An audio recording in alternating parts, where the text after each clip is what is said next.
in the mirror as a fat failure? Is that productive? I'm a fat failure.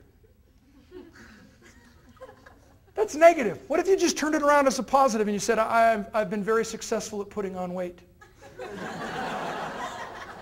I feel better about myself. And because I've gained weight 1 pound at a time, we don't just gain weight in one day, do we? My buddy Bubba Bechtel, funniest guy you'll be around. 5'11", 340 pounds. He gets us to laugh about ourselves and our bodies, that we're okay the way we are, let's just get better. He opens up his country comedic act by saying, hey, you think you're successful? I beat anorexia. I got it into permanent remission. It ain't coming back. He says, I haven't always been this big. My doctor put me on a dehydrated food diet for 6 months, and one day I got caught in the rain.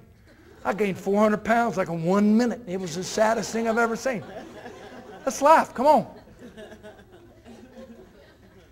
Weight. No, I'm depressed about my weight. I can't lose it. Maybe you're big boned. Maybe you're not supposed to be skinny. Maybe you're just supposed to be the best you can be. Would have thought? Who would have thought? Anyway, I'm rock bottom. And because I started asking the right questions, I was able to get back up and go again.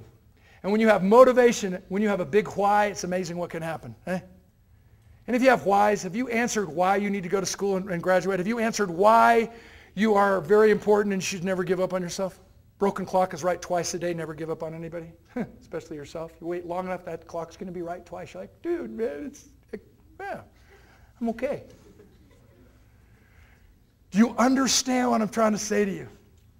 That you are supposed to be here. And I only share that through personal experience because when I hit rock bottom, I had to figure out a way to get back up and go again. And the only way I was able to do that is to answer why I should. Do you have a big enough why in your life? Do you? What's your name? Gwendolyn. Gwendolyn, what a beautiful name. Gwendolyn. Hey, Gwendolyn, can I buy your dinner at 7 o'clock? And she says, no, I'm busy.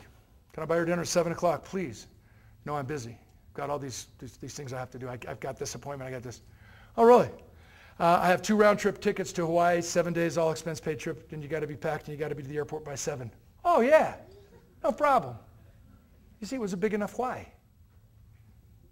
You got to have a big enough why. Do you believe you can if you think you can? You believe you can if you think you can? Tyler, I'll pick on you.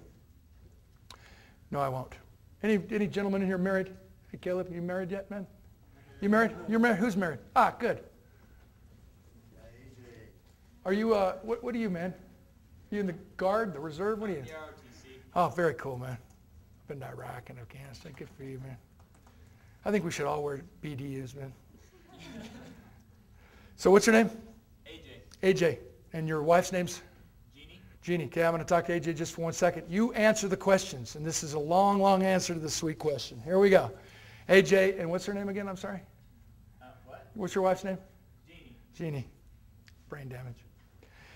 So AJ, you're fit, everything's cool, and after your Center for Leadership Development deal, you have this great little reception, have some food, and all the guys say, hey, let's have a pickup basketball game. And you're like, all right, and you're out there, and you're thinking you're all bad, and you're putting on all the moves, and all of a sudden you spin, and your knee goes, bam!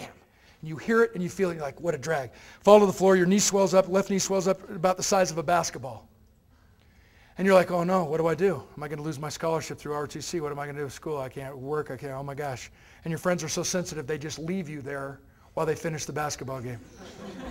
So you're just sitting there going, what a drag. They finally get you back to your apartment. All of a sudden, Dr. Jackson calls that night and he says, hey, AJ, we've got this amazing reception we want you to come to. In fact, we're going to honor the military. You got to come. Sorry, sir. I can't come. My knee's bad. I'm worried about it. It's scary. I'm going to have surgery and I'm really kind of down. Dr. Jackson says, come on. Please come. I mean, it's going to be a great night. And you're convinced that you can't. Have we all been there? I can't. We've all said that. I can't. And you're proud of yourself. Wow, the temptation was there. I can't. Hangs up the phone. 30 minutes later, the police calls. Police department calls. Says, AJ, yeah, your beautiful wife has just been involved in a serious automobile accident. She's 2 hours away. Will you be there? Yes. Yeah, notice how I made it his left knee so he could still drive. Question. What if it was his right leg and he couldn't drive? How many of you in here would volunteer to drive him? See, you can if you think you can. I can't stand to be around people who say, I can't. I'm depressed. You don't get it. I'm just so, you see what I'm saying?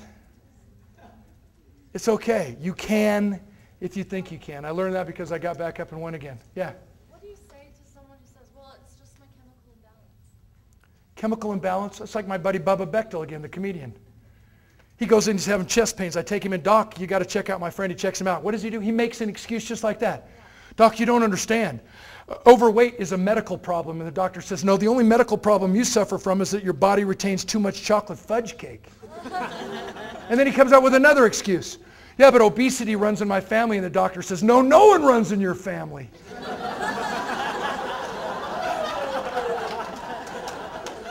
It's called the fierce facts of reality. Why do we always have to tiptoe around the facts of reality? Do you want to become the best that you can be? If you do, hang around with people who will encourage you to do it. I love the 3 or 4 friends that stayed by my side that allowed me to recover from my paralysis and get back up and go again. And that's what life is about. That's what leadership is about. I'm getting the signal. One last little question, please. Can I take 2 more minutes, Dr. Jackson? Any question from this side of the room? Yes, ma'am. What's your name? What year are you? Jamie, cool. Do you believe that What grade are you in? What do you do? Ah, cool. Yeah, it's good. I'm laughing because it's like, yeah, I've been a freshman 3 times, man. Back off. Not for you. I'm just, a guy thing. Sorry, yeah. Yes. Yes, ma'am. Can I give you one of my books? Please forgive me.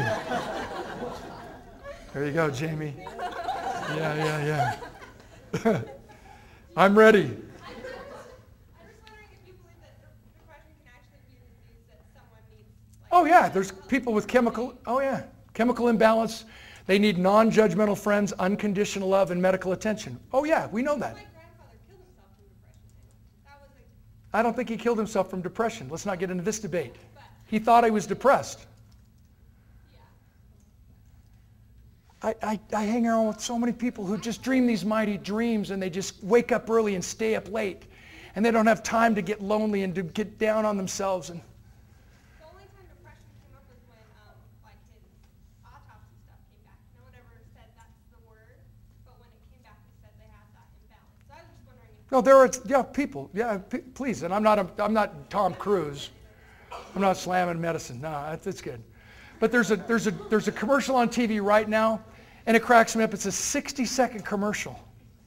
And the first 10 or 15 seconds tell you the name of the commercial, the name of the product, and it basically says, if you're depressed and your medication is not working, take this.